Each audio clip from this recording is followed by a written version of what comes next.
இஷ்டம் இல்லாம அவர் உங்க மேல கையை வைக்க முடியாது. நான் கட்டாயப்படுத்த பிச்சு புடுவோம் பிச்சு போடலாங்க. எங்க மாமா சொல்றியே? எங்க மாமாவா? வாழ்க்கையை கெடுத்து குட்டிச்சவராக்கி இருக்கான் ஒருத்தன். ஏன் உனக்கு இந்த வேலை? இல்லையாமா உனக்கு? இதெல்லாம் சும்மா திமிரு பிடிச்சாலே இது. படிச்சிருக்கியா நாங்க மடையா அறிவு கெட்டவனே. மிரட்டுனாங்களாம், கேட்டுங்க கதையா இது. கேளுங்க மேடம், நான் சொன்னது பையன் ஏன் எங்கள்ட்ட சொல்லல? சொல்லக்கூடாதுன்னு சொன்னாரு மேடம். திரும்ப திரும்ப பேசுற நீ. திரும்ப பேசுற நீ. திரும்ப பேசுற நீ. அவ வீட்டுக்குள்ளேயே இருக்கட்டும்.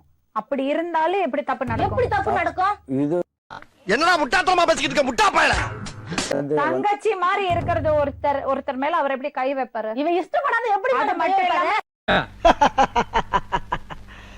Good question. அறிவில்ல? அது மேல தப்பு இல்ல, நான் சொல்றேன். இது மேல தப்பு இருக்குதான். அப்படி பச்சையா சொல்ல முடியாது, ஒரு யூகமா சொல்லலாம்.